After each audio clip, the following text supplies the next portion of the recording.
18-21 के बाद जो अभी एग्जाम की तैयारी कर रहे हैं वो तमाम अभ्यर्थी, बेरोजगार संगठन हमारे जो भी धरने के अंदर आते हैं और विशेष रूप से आरएलपी परिवार और सारे नौजवान, सारे विद्यार्थी जो किसी न किसी रूप में इस आंदोलन से जुड़े हुए हैं, चाहे जेल भरो आंदोलन। और 25 मई की जो युवा आक्रोश रैली थी उसमें राजस्थान के जवानों ने और जयपुर शहर में रहने वाले हमारे बच्चों ने ये दिखा दिया कि राजस्थान का जवान सबसे ताकतवर है और अग्निवीर का आंदोलन जो अग्निवीर के खिलाफ होगा वो नेतृत्व राजस्थान का जवान करेगा। ये संदेश आपने 25 मई को दिया और इस संदेश के बाद आपने देखा होगा कि कितना राजनीतिक उलटफेर हो गया। कांग्रेस के अंदर दुर्विरोधी लोग एक जगह आ गए और बीजेपी के अंदर भी गुटबाजी खत्म हो रही है कि समय रहते संभल जाओ, नहीं तो ये आरएलपी की सेना, नौजवानों की सेना राजस्थान की सत्ता पर कब्जा करेगी। तो भाइयों, आपके संघर्ष का ही परिणाम है और आपके संघर्ष का ही परिणाम है कि आरपीएससी को नया चेयरमैन मिला और ये मेंबर भी नए मिलेंगे, पुराने मेंबर हटेंगे। प्रधानमंत्री जी का जैसे ही समय हमारे पास आ जाएगा उसके बाद आप चिंता नहीं करें, हम सारी बात वहां बताएंगे और ऐसा ही भर्ती का जो हमारा मुद्दा है, ऐसा ही भर्ती रद्द कराएंगे। चाहे कितना ही समय हमें लग जाए, सरकार हमें थकाने को चलिए, हम सरकार को थका देंगे, सरकार को झुका देंगे और दोबारा से पेपर लीक की घटनाएं नहीं होगी राजस्थान के अंदर। ऐसी व्यवस्था हम राजस्थान के अंदर कराएंगे। मेरे छोटे भाई, आने वाला जो हमारी पीढ़ी है वो हमेशा याद रखेगी कोई हमारे लिए लड़ा था और हम सबके लिए लड़ रहे हैं। आज फर्स्ट ग्रेड के बच्चे पहले आए थे, मैं आज आ नहीं पाया, मैं कहीं चला गया और बातें करते करते समय ऐसा निकल गया कि 4 घंटे हो गए, जिनमें 1.5-2 घंटा आपके लिए था विशेष रूप से, मैं जहाँ बैठा था। और क्योंकि आप सब मजबूत हैं, लड़ते हैं, रोज आप लोग आ रहे हैं यहाँ पे, तो मैं आपको जितनी बार धन्यवाद दूं उतनी बार कम। लेकिन इस धरने पे दिल्ली की नजर है, तमाम पार्टियों की नजर है। कई लोग तो ये माला फेर रहे हैं कि उनका आंदोलन सफल नहीं हो, लेकिन गांव में बैठा गरीब किसान और जवान ये माला फेर रहा है कि हनुमान जी का आंदोलन सफल हो और दोबारा तोड़ भ्रष्टाचारी अपराध राजस्थान के अंदर नहीं। भाइयों, देखिए राजस्थान के अंदर वो एक AK-47 जो 2 राइफल पकड़ी के आनंदपाल ले गया था, दोनों पकड़ लिए। ये तो चाहते तो पुलिस वाले ही पकड़ लेते, धीरे धीरे पकड़ रहे हैं। इनको भी क्या खबर बनानी होती है, 6 महीने बाद बनाएंगे, 3 महीने बाद बनाएंगे। मैं कह रहा हूँ इसकी पूरी जांच होनी चाहिए भाई, कौन कौन थे, क्या थे, किनके टच में थे, क्या सारी जांच होते क्लियर होना चाहिए, कभी होता नहीं। अब मुझे बताओ, मुझे किससे धमकी मिली, अभी यही क्लियर नहीं हुआ। तुम समझ सकते हो? मैंने कहा भाई धमकी मिल गई तो बताओ तो सही, धमकी देने वाला कौन? बोले नहीं आप निश्चित रहे, आपको बड़ा थ्रेट है। मैंने कहा मैं सुरक्षा नहीं लूंगा। तो 4-5 दिन ये बच्चे परेशान हुए, बाहर खोलते थे, थाने में जाते। तो मैंने कहा अब मेरे से ये देखा नहीं गया, मैंने कहा चलो आप मेरे साथ। ये सरकार पता नहीं क्या चाहती, विपक्ष है ही नहीं राजस्थान के अंदर। कहाँ है विपक्ष, बताओ मुझे। और सबको पता है, कांग्रेस के लोगों को पता है कि राजस्थान के लोग याद नहीं रखते। 27 में हम लास्ट में जाएंगे और 28 के अंदर हम सारे वोट ले लेंगे, लोग वोट दे देंगे। ये आपको याद रखें कि दुख के समय, तकलीफ के समय आपके बीच कौन था, किसने अपनी पूरी जवानी इस राजस्थान के जवान और किसान के लिए खत्म करी, उस व्यक्ति को आपको याद रखें। अपन याद नहीं रखते। कोई आदमी आता है, मैंने देखा चोर, लुच्चे, लफंगे जो पैसा कमा लेते हैं और एकदम से आके मन से बोलते हैं 5 लाख रुपए मेरी तरफ से, लोग ताली बजाओ, मान सम्मान करो, मान। अरे पैसे लाया कहाँ थी तो पता करो। खड़ा वो भी बराबर, हम भी बराबर, वही MLA, वही MP। अपने इन चीजों का ध्यान रखो कि किसका बैकग्राउंड क्या है। अभी जो मैं लड़ रहा हूं ना, मेरी उम्र क्या हुई, 50-51 साल उम्र हुई है। 25 साल पहले मैं कैसे लड़ रहा था, 20 साल पहले मैं कैसे लड़ा, सारी चीज का ध्यान रखो। हर कहीं पीछे हो लेते हो सोशल मीडिया पे, कोई दिखा जय हो जय हो, तो किसकी जय बोल रहे हो, तुम्हें बेचेगा जाके बाजार में। थोड़ा ध्यान रखो भाई, इतनी उतावड़ मत करो। और कोई अब मान लो 70 पार, 75 पार, 80 पार हो गया कि तुम्हारी लड़ाई लड़ लगेगा 20 साल के जवान की तरह। कोई नहीं लड़ेगा लड़ाई देश के अंदर, भूल जाओ इन बातों को। फालतू में किसी को नेता बनाने की आवश्यकता नहीं है। हर चीज के बारे में ध्यान रखो कि किसका, अगर राष्ट्रीय लोकतांत्रिक पार्टी के सिपाही हो, अगर मुझे पसंद करते हो तो मैं किसी के पक्ष में बोलूं यस, उसके बाद टूट पड़ो। मेरा इंतजार तो करो कि 25 साल पहले, 30 साल पहले क्या हुआ था, किस तरह लड़के तुम सबको यहाँ लेके आया हूं मैं। बड़े बड़े घराने थे राजस्थान के अंदर जो बराबर नहीं बिठाते थे किसानों को, उनके बेटे पोते भांजे भतीजे भतीजे वही राज कर रहे थे। मैंने ही निकाल के तुम्हें यहाँ तक लेके आया हूँ भाई। मैंने बहुत संघर्ष किया, बहुत तकलीफ पड़ी, बहुत परिवार पर संकट आए। मेरे परिवार को संकट में डालने वाले कौन थे? कौन वो लोग थे जिन्होंने हनुमान बेनीवाल को आगे आने से रोकने का प्रयास किया? तब तो उन लोगों को फॉलोअर तो मत बनो, नहीं तो फिर ये लिख दो कि दूसरों के साथ हो जाओ भाई, हम तो हनुमान जी के साथ नहीं। पता नहीं किस तरह के लोग हो यार, कैसे समझोगे बताओ? कहीं भी चल देते हो क्या? तो फिर सीट आनी थी सो, फिर आप जैसा आदि सोचिए। मैं तो किसान आंदोलन मिनिस्ट्री छोड़ दी थी सर। हमेशा उसी आदमी को फॉलो करो। चंद लोग मक्कार लोग ऐसे भी हैं, जब हमारे समाज के बच्चों पे गोलियां मारी जा रही थी उस वक्त कहां थे वो लोग? 2003 से लेके 2025 के बीच मर गए थे क्या? तो अचानक से प्रकट होकर आ रहा है आपके बीच। ध्यान रखो सारी बातें। कौन समझाएगा तुम लोगों को बताओ? अब तुम्हें तो पता नहीं 3 में क्या था, तुम तो ज्यादातर तो 20, 25, 22 साल के हो। तुम्हें क्या पता 1998 में क्या हुआ था? पता है क्या किसी? 1995, 96 में क्या हुआ? हमें हर चीज का पता है। और यही तो लड़ाई लड़ रहे हैं। तभी तो समाज का जो बड़ा तबका है, बड़े अधिकारी, वो कतई नहीं चाहते कि हम आगे बढ़े, आरएलपी आगे बढ़े। और हम चाहते हैं परिवर्तन करें कि हमारे बच्चों की सत्ता में भागीदारी हो। मैं तो उसमें आरक्षण आंदोलन के अंदर लड़ा था। मैं एक ही नेता था नया उस समय 97-98 के दौर के अंदर, पूरे राजस्थान के अंदर घुमा था। मुझे याद है कि जब बड़ी रैली हुई तो मुझे मंच पे भाषण देने से रोक रहे थे, हनुमान जी को भाषण मत दिलाओ, नहीं तो नागौर से एमपी बन जाएंगे। अरे भैया, तुमने नहीं देखी वो तकलीफ? तुमने थोड़ी देखा था कि मुझे 302 के मर्डर में किसने अंदर डलाया? पता है तुम्हें? मेरे परिवार को किसने बर्बाद किया पता है तुम लोगों? हर किसी पीछे जय हो जय हो जय हो चालू कर देते हो। ये काम अपना नहीं भाई, ये तो काम वो करते हैं जो गाने बजाने वाले होते हैं। क्या बोलते हैं उनको? ना ना ना, वो अपना काम नहीं है। आप तो एक ही चीज का ध्यान रखो कि राष्ट्रीय लोकतांत्रिक पार्टी ही आपके लिए सब कुछ है। आरएलपी से हटके अगर कोई दूसरा झंडा आता है और अपने आप लोग ये फोटो खिंचाने आते हैं, उनके मन में हम कतई नहीं है। फोटो हमारी खिंचाना और दलाली दोगलापना तो उसी जगह जाके करना। उनसे भी सावधान रहो। कौन मेहनत कर रहा है? कौन? मुझे ही बताओ कि मैं अगर राष्ट्रीय लोकतांत्रिक पार्टी नहीं बनाता तो तुम किसके झंडे के नीचे बैठते? कांग्रेस के, बीजेपी के एक झंडा था, कॉमरेड। वो तो अब लंबे चले नहीं, चले कि घर बैठ के सारे वो भी अब आरएलपी के अलायंस से जिंदा हो गए सीकर के अंदर। लेकिन आपको हर व्यक्ति को ये ध्यान रखना है, कोई भी पोस्ट करो, कोई भी चीज करो, आप ये देखो कि अचानक कोई व्यक्ति अगर लूट के पैसे लाके और कोई अच्छे काम में लगा दे, पैसा तो लूट का एक नहीं है, ये जान लो। वो हमारे बराबर कमी नहीं होती। हर किसी गुणगान मत करो, कोई नहीं मानेगा तो फिर तुम्हारी भी वही हो जाएगी जो दूसरी सेना लड़ रही है ना, दूसरी वाली। ऐसे ही मानेंगे लोग, सीरियस नहीं लेंगे भाई। सीरियस जब ही रहेंगे जब समझ के साथ आगे बढ़ेंगे। और कम से कम जो आरएलपी को फॉलो कर रहे हो, तुम्हें तो पता होना चाहिए कि तुम्हारा नेता किनकी वजह से तकलीफ के अंदर पड़ा और क्यों तुम्हें आगे लाने का प्रयास उसने किया।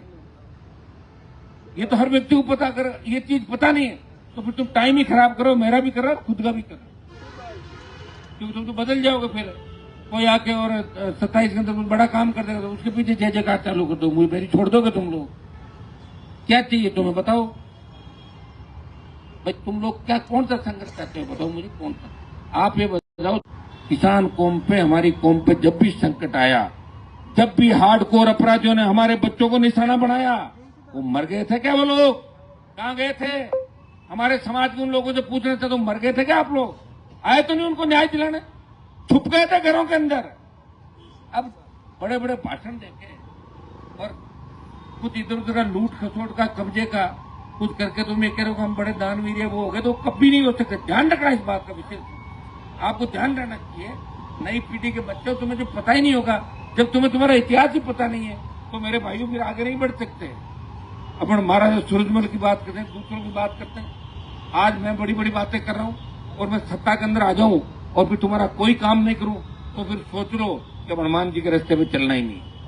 मैं उन लोगों के बारे में कहना चाहता हूं जिन लोगों ने, जब खींवसर के अंदर मूर्तियां लगी थी गढ़ के आगे, 2 बड़ी मूर्तियां, जिन्होंने हमारा शोषण किया, तब उन लोगों ने माला पहना के उनको प्रणाम किया था। ऐसे लोगों का ध्यान रखना हमेशा जीवन के अंदर। हो सकता है 20 साल बाद भेष बदल के आ रहे हो आप, तो भेष बदल के आएगा तो क्या दुश्मन का ध्यान रखोगे कि नहीं रखोगे? वो रखना है, बात खत्म। इतना ही ध्यान रखना भाई। हर किसी को दे हो चल दे तो बिना बात मत चलो। जिनको समय रहते, जिनके पास समय था, उस समय भी अपना भला नहीं किया, वो अब इस डेली पर इस उम्र में आपका कभी भला नहीं कर सकते। इस बात को दिमाग से निकालना अच्छी तरीके से, क्योंकि मैं तो सबको देख चुका हूं मेरे भाई। हमारे लोगों का जब खून बहता था, जब कोई नहीं जाता था, जब लोग मुझे कहते थे हनुमान जी इस आंदोलन से आप पीछे हट जाओ, आपकी जान चली जाएगी। मरना तो एक दिन ही है सबको, सड़कों ने जान लेने वाले देख रहे हैं उनको भी, तो मेरी जान तो नहीं कि ऐसे ही लड़ रहा। और मैंने तो वो ओरिजिनल लड़ाई लड़ी भाई, जो लड़ाई शायद किसी ने लड़ी नहीं। मुख्यमंत्रियों से लड़ाई, हार्डकोर अपराधियों से लड़ाई, जिस तरह का संघर्ष, और फिर आपको साथ लेके चलना, जो हर 5 मिनट में नाराज होकर भाग रहे हैं। हर कोई कह रहा गाड़ी में मैं बैठूंगा, हर कोई कह रहा मुझे हाथों हाथ एमएलए बनाओ, हर कोई कह रहा मुझे मिनिस्ट्री की शपथ लेनी। कहां से दिला दूंगा बताओ मुझे? मैंने खुद ही नहीं ली क्या शपथ? तो इन सारी बातों को सोच समझ के धैर्य से काम करो। मुंह डोबो तो पानी पी लिया करो, चाय पी, फिर सोचो 15 मिनट कि अगर ये नहीं होता तब क्या होता, तब नहीं होता तो तब ये होता, तब सब कुछ नहीं होता। तभी तो हनुमान बेनीवाल आया आपके बीच। सारे घराने जो आपको नीचे बिठाते थे, जूते चप्पल खुद पहनवाते थे, उनका दिमाग ठीक कर दिया। उनके बच्चों को गली गली घूमना सिखाया, और उनके बच्चों से ये कहलाया कि थे तो हमारा रिश्तेदार हो, हमारा मामा जी का, बुआ जी का, हमारा दादाजी को नाने रोटे हो बटो। मैं नहीं सिखाया भाई। कहा तो दादाजी कौन सा ननियाल, पता ही नहीं था कौन कहां घुस रहा है और कौन कहां जा रहा है। इसलिए ये विशेष रूप से मेरा संदेश मेरे छोटे भाइयों को राजस्थान के अंदर, कि किसी को फॉलो करो, लेकिन ध्यान रखो कि ऐसे आदमी को फॉलो मत करो जिसने समाज का बहुत बड़ा नुकसान किया राजस्थान के अंदर, जिसने समाज को हर बार बेचा, जिसने हर चुनाव में अपने झंडे बदले। उन लोगों का ध्यान रखना। जो लोग मेरे नहीं हो सके, कभी से राजस्थान के किसान के बेटों के नहीं हो गए। जिन्होंने मुझे आगे बढ़ने से रोका, वो कभी आपको आगे लाने का प्रयास नहीं करेंगे। समझ जाओगे आप सारी बातें जो मैं कह रहा हूं, समझ गए ना? और अता पता भी कर लो। एक तो सबसे पहले पता तो ये करो कि जो व्यक्ति हमारे समाज के अंदर बड़े पद में बैठा है, अगर वो समाज के बच्चों में रिश्ते नहीं कर रहा है, तो भूल जाओ वो आपके समाज का कभी नहीं हो सकता। पहला तो उसका माल तो दूसरे खाएंगे कि नहीं खाएंगे, और जब दूसरे खाएंगे सोचे दूसरे मेरी इधर ही सही। तो इन चीजों का ध्यान रखो मेरे भाई। तुम्हारे झगड़े, तुम तो बच्चे हो, तुम्हारे सारे झगड़े तो मैंने झगड़ लिए। तुम्हारे पे संकट आउट हो गया पूरा। इतने गुंडे, बदमाश, भू माफिया, शराब माफिया, पर्यटन माफिया जो भी थे, उन माफियाओं को घर बिठा दिया मैंने लड़के। तुम्हें लड़ना नहीं है, खाली तुम्हारा काम आसान कर दिया मैंने। नहीं तो मैं देखता था मेरे दौर के अंदर 97, 98, 2000 का जब दौर था, किस तरह बड़े बड़े लोग पैर छूने जाते थे 2-2 कोटी के लोगों के। उन सबको सल्टा के घर बिठाया, सारी लड़ाई मैंने लड़ी, और लड़ाई लड़ने के बाद मैं ठीक स्थिति में लाया। और फिर तुम भूल जाओगे। चलो फिर एक मिनट बताओ, तुम्हारा सूरजमल जी को देखा क्या तुमने? हिस्ट्री तो कह रही है ना, वो सबसे बड़े लड़ाके थे। और आज भी लाल किले के अंदर लिखा हुआ है कि ये वो राज्य है जो अंग्रेजों ने राज किया ना मुगलों ने, जिनके नाम से सांसें फूल जाती, लोहागढ़ का दुर्ग, और बाकी सबने गुलामी की। लिखा हुआ लिस्ट के अंदर, मैंने थोड़ा लिखा, तो हिस्ट्री लिखी हुई है। हिस्ट्री मैंने क्यों लिखी थी कि मैंने? और किसी को तकलीफ है तो बदलवा दो, हिस्ट्री अपनी ले जाओ। मोदी जी बैठे हैं तो रातों रात हिस्ट्री बदलो, सारी बदल अपना नाम लिखा दो, जो भी होगा। तो भाइयों मेरा इतना ही आग्रह है कि कम से कम इतने समझदार बन जाओ कि हमारे समाज के वो ठग जिन्होंने समाज को समय समय पर बेचा, जिन्होंने समाज के दुश्मनों को कंधे पे बिठा के जिनको जेल तक छोड़ने गए थे, उनको याद रखो। उन लोगों को जो हनुमान बेनीवाल की सुपारी देने के लिए तैयार थे, जो अपने घर पे बैठ के ये माड़ा फेरते थे, कहते थे इसको कैसे मारें कैसे मरवाएं, उन लोगों के बारे में आप अंदाज लगा सकते हो कि वो लोग इस कौम के नहीं होते। कौम को 50 बार बेचा, 100 बार और बेचेंगे। लेकिन मेरा इतना ही है कि फालतू में भाव हर किसी को नहीं लेना, समझ गया ना? अपने भाव हर किसी को मत दो, अपने पास रखो। अभी बहुत अपनी लड़ाई भाई आगे 28 तक ऊर्जा। फालतू में आप किसी के भाव बढ़ाते थे, वो सोशल मीडिया में अपने आप को पता राजा समझ बैठता है, तो मरेगा, तबीयत खराब हो गया, उल्टा काम हो जाएगा। ये काम करते ही नहीं। हर किसी की पाचन शक्ति मजबूत नहीं होती। इस चीज का विशेष राष्ट्रीय लोकतांत्रिक पार्टी के बच्चों को ध्यान रखना है कि किसी की झूठी वाई नहीं करनी। और जो गिरोह जहां से बन रहा है, उस गिरोह की उत्पत्ति कहां से हुई, वो गिरोह किसके कांटेक्ट में है, उसका मकसद क्या है, इन बातों का ध्यान आपको रखना। तो फिर चले जाओगे। 28 के बाद कोई 33 नहीं आएगा, भूल जाना। 28 के बाद मैं भी नहीं लड़ूंगा, सीधी बात है। अतः मैं भी रास्ता देखूंगा एकदम करके। मैं इसलिए ये कह रहा हूँ कि आप लोग सोशल मीडिया पे हर किसी के पीछे हो लेते, हर किसी के पीछे होने की आपको कतई आवश्यकता। अपने तो पहले से इतने सारे दुश्मन है, कम से कम जो परमानेंट दुश्मन थे उनको आप इतना बड़ा मत बनाओ कि दिक्कत करे, उनको वही रहना जहाँ पड़े हुए हो। और अगर आपको 15-20 साल में कहीं दिखे संघर्ष करते तो लिख दो, मैं मना नहीं करूंगा, ठीक है। और नहीं दिखे भूल जाओ ना कौन क्या, तुम्हें क्या करना पुरानी चीजों से, तुम्हें क्या करना है छतरी किसने बनाई, ये मेल किसने बनाया, तुमने तो नहीं बनाए, क्यों याद कर रहे हो उनको? और उनके पीछे की सियासत क्या है, कहां से बनाए, कहां से लाए, साइकिल से खरपति कैसे, और उसका भी ध्यान रखना है तो। और मैं जिस दिन अरबपति खरपति हो जाऊंगा तो तुम्हें तुम्हारे भी बांटूंगा, मैं क्या करूंगा चलो बताओ मुझे, तुम्हें ही दूंगा मोर किसको दूंगा। इसलिए ऐसी बातों का ध्यान आपको रखना। आप समझ गए होंगे कि अभी सोशल मीडिया पे जिस तरह आप फालतू के बीजेपी का एजेंडा भारतीय जनता पार्टी ने किस तरह महासभाएं बना के तोड़ जोड़ करके जो एक अपने कौम के अंदर घुसपैठ करने का प्रयास किया, ये वही लोग हैं वहीं से निकले, एजेंडा इनका, जिनकी पार्टी जहाँ होती है 4 लोगों से मिलकर धंधा करते हैं, अपना काम करते हैं, सगुबा छोड़ देते हैं, ठेकेदार बनकर बैठ जाते हैं कि हमने समर्थन दिया और हम ये हैं वो हैं फलाना ढिमका। मैंने तो देखा नहीं कोई कारीगरी करते हुए। 25 साल तो नेट मेरे को लड़ते हो गए जयपुर के अंदर, 25 साल हो गए नेट, 25 या 4-5 साल वो भी जोड़ के यूनिवर्सिटी में लड़ता था। जो काम हमने किया, एक तो भाषण देके और खुद का काम करना, लोगों को झूठे मुकदमे में फंसा देना और खुद आगे होके निकल जाना, एक तो नेता होता वो। और एक नेता वो होता है जो खुद की जिंदगी खराब करके अपने कौम के बच्चों को रास्ता दिखाता है। वो इतनी चिंता करता है कि उसका एक पैसा भी फोटोकॉपी का भी नहीं लगे, कागज भी लिख दूंगा लेके आजा चल ये काम ये हो। ये आप सोच लो का, ये मेरा विशेष रूप से आपको कहना, अगर आप चाहते हो कि 28वां राष्ट्रीय लोकतांत्रिक पार्टी सत्ता के अंदर आए, भूल से भी उन मक्कारों को, उन गद्दारों को याद रखना कि कौन कौन हमारे बाधक बने थे। इस चीज का विशेष रूप से हमेशा ध्यान रखना। हाँ, हमारे मंच में कोई बैठ जाता है और आप सब कहते हो और हम उसको ज्वाइन करा देते हैं तो सारे पाप धुल जाते हैं। धुलते हैं कि नहीं धुलते हैं? जैसे बीजेपी पार्टी क्या करती है, किसी को करती है और फिर ज्वाइन कराती है ड्राई क्लीनिंग मशीन की।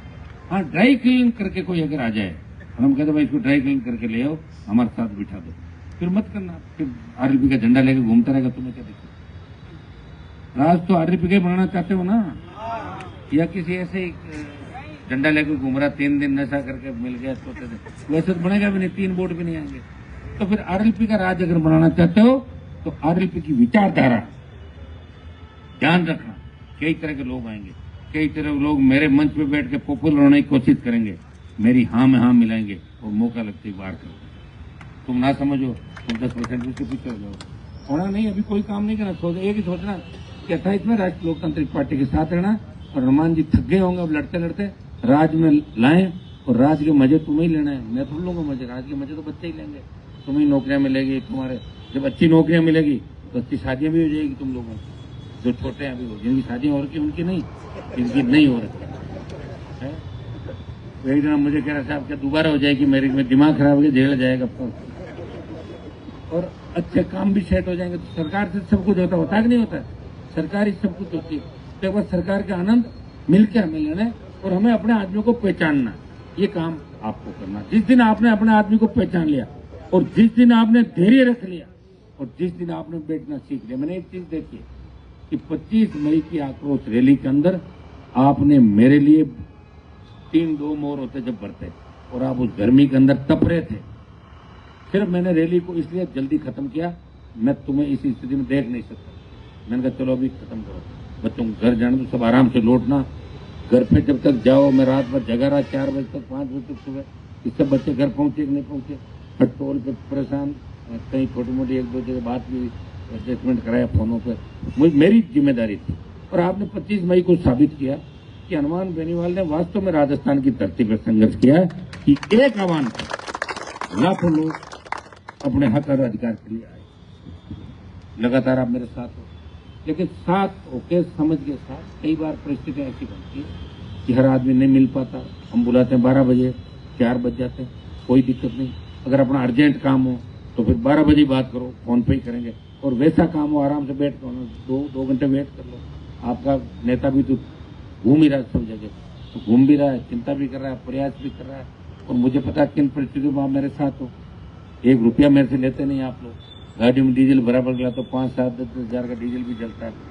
साथ हो तो मैं भी आपके साथ हूँ। आप चिंता मत करो, मैं मेरे परिवार के लिए कुछ भी नहीं कर रहा हूँ। जो भी कर रहा हूँ तुम्हारे लिए कर रहा हूँ, जो भी करूंगा तुम्हारे लिए करूंगा। सत्ता के अंदर अगर आ गया, सत्ता में आ गया तो आप सबको पूरा फायदा मिलेगा 1000%। लेकिन हमें ईमानदारी से इस राजस्थान के अंदर जिस तरह हम रखवाले की भूमिका के अंदर थे, जिस तरह हमारी कौम को लोग कहते थे कि ये रखवाले हैं, जिस गांव में जाट समाज के 15 घर होते थे तो उस जाति के लोग कहते थे चिंता करने की बात को नहीं, 15 जाटा का घर है, गांव की रुकाली जाट अपने आप करे। तो ये स्थिति जाटों की वापिस आ गई। जाट, गुजर, मीणा, यादव, एससी, मुस्लिम तमाम जातियां हमारे साथ आने को तैयार है। थोड़ा सा ठीक कर लो, आपस में बैठ जाओ, हो जाएगा। अरे यार, जवानों ने तो सरकारें बदली है और जवानों ने ही क्रांति, जो अटल क्षेत्रों की क्रांति थी, जो नायक थे इस आजादी के आंदोलन के, वो सारे नौजवान थे। तुम्हें करना कुछ भी नहीं है, एक दूसरे से मिलना है, बात करनी है। जो घटनाएं हो रही है आप देख रहे हो, कौन सुन रहा है? आरएस के हमारे जो अभ्यर्थी वहां बैठे हैं बच्चे मेंस के, अब बताओ उनको भी। अरे मैंने कहा भाई हम आपकी आवाज वैसी उठाए, हम ये नहीं कह रहे कि आप यहाँ और हम वहां आए। हम तो इसी से राज्य के बच्चों का एग्जाम पोस्टपोन होना चाहिए, वो सही है, न्याय के साथ। हमें 23 के काम हुआ नहीं पूरा और 24 का भी एग्जाम थोप रहे हो। हम जो मांग करें उन बच्चों की डेट बढ़ाओ। फर्स्ट ग्रेड वाले जो बच्चे हैं वह दिन में आए थे, कल फिर आएंगे, उनकी डेट भी सरकार को बढ़ानी चाहिए। भजन लाल जी को सारे काम करने चाहिए, क्योंकि मोदी जी से अगर हम मिल गए, या तो मिलेंगे नहीं, देखो सुनो, और अगर मिल गए तो भजन लाल जी फिर आपसे नहीं मिलेंगे, ध्यान रखना। ये फटाक से जैसे टाइम आए उससे पहले बातचीत करके बच्चों के सारे काम करो। ये हमारे काम नहीं है, आपका ही काम है। आप ये क्यों तंग हो रहे हो? भजन लाल जी कह रहे हैं मेरे को धरने पे लोग गालियां देते हैं, कह रहे 5 बार रोटी खाएगी, नारे लगा दिए बच्चों ने। क्या तो राजनीति में तो गालियां ही मिलती है, मेरे को कितनी गालियां दी लोगों ने। आप ये दोनों काम कर दो, बच्चे भाषण देकर धन्यवाद दे देंगे कि भजन लाल जी को धन्यवाद कि ये काम किया, और नहीं करोगे तो फिर धन्यवाद नहीं, फिर तो गालियां और तेजी से पड़ेगी, ये भी ध्यान रखना। तो दोनों ही चीजें हैं, जो सरकार के अंदर होता है उसी के खिलाफ लोग बोलते हैं। जब आप पार्टी कार्यालय में काम करते थे भजन लाल जी, तब आपका कोई नाम भी नहीं जानता था, और अब जब आप सीएम हो तो आपको ही गाली देंगे, और किसको देंगे? जो मुख्यमंत्री है, जिसके हाथ में काम है, जो ये कह के सत्ता के अंदर आया कि मैं सत्ता में आते ये कर दूंगा, वो कर दूंगा, 9 की 13, 3 की 30, चाह रहे ना लोग कि करो आप, आपके हाथ में कलम है, फिर क्यों नहीं कर रहे हो? फिर क्या कनेक्शन है? किनसे मिल लिए आप लोग? किनसे आपके मंत्री मिल लिए? किनसे आईएएस मिल लिए? ये राजस्थान की जनता सवाल पूछ रही है और जवाब मांगना चाहती है। और कांग्रेस पार्टी से कि 1.5 साल के अंदर कांग्रेस पार्टी ने क्या किया? पायलट साहब, आपको अगर अशोक गहलोत के घर जाके और उसे सॉरी फील करना था तो 10 साल पहले ही कर लेते। फिर क्यों राजस्थान की जनता को, नौजवान को गुमराह किया? आप जब दोनों मिल गए तो पहले ही मिल जाते। हमने तो नहीं कहा आपको अलग करने के लिए, माने से जाने के लिए। हमने कहा कि माने से जाके कांग्रेस को तोड़ो, हमारी तो मजबूरी थी। गहलोत के हम खिलाफ थे। मैंने कहा अगर तोड़ते हो तो 3 विधायक मेरे भी बीजेपी वालों के साथ मिलकर वोट देंगे, गहलोत को हटाते साथ। लेकिन आप अचानक गहलोत के घर गए और जाकर वहां सॉरी फील करके जो भी आपने बातें करी, तो राजस्थान के लोग जानना चाहते आखिर ऐसा क्यों? क्यों राजस्थान की भोली भाली जनता को जाति के नाम पर ठग रहे हो? हम आपके खिलाफ बोलते हैं, गुजर हमारे खिलाफ लिखने लग जाते हैं। गुजर भूल जाते हैं कि हनुमान जी तो गुजर आंदोलन के समय भी हमारे साथ थे। पायलट को सीएम बनाने का कि 3 विधायक दे रहा हूं, सचिन पायलट को मुख्यमंत्री बनाओ, और गहलोत से दुश्मनी ले ली, गहलोत के बेटे को हराया। 4 साल किस तरह दुख पाया मेरा जी जानता है। वो तो मैं जानता हूं ना तकलीफ कितनी थी। पायलट ने थोड़ी पाई थी तकलीफ। पायलट साहब के तो वही बंगले, वही ठाट बाट, वही सुरक्षा है। वो हमारे कांग्रेस के दूसरे नेता होंगे। हम ऐसे तो बन नहीं सकते कि दिन में बयान दें और रात को बातें करें। हम तो जिनके खिलाफ बयान देते हैं उनसे बात भी नहीं करते, और जिनसे बात करते हैं उनके खिलाफ गलत बयान नहीं देते, उनको सलाह देते हैं गलत काम मत करना, नहीं तो बयान दे देंगे। वो भी सोचते हैं रखना है तो सही काम करना होगा। इतना बड़ा दुर्भाग्य आप बताइए कि कांग्रेस बीजेपी से मिल गई पूरी पूरी, जनता की आंखों पे पट्टी बांध के और धूल चटवा रहे हैं आप लोगों को। क्या राजस्थान का नौजवान अब भी नहीं समझेगा? क्या 2000 से लेकर 2025 में अपना जमीन जगेगा ही नहीं? कि कभी तब तो तुम नौजवान ही बूढ़े हो जाओगे 10 साल बाद। जो पहले नौजवान थे बूढ़े हो गए करीब, कई तो कोविड में चले गए थे ज्यादातर लोग। तो किसका वेट करोगे भाई? उठो। जिस तरह 25 मई को अपनी ताकत को पहचाना था, उससे ज्यादा 2.5 साल आपको काम करना है।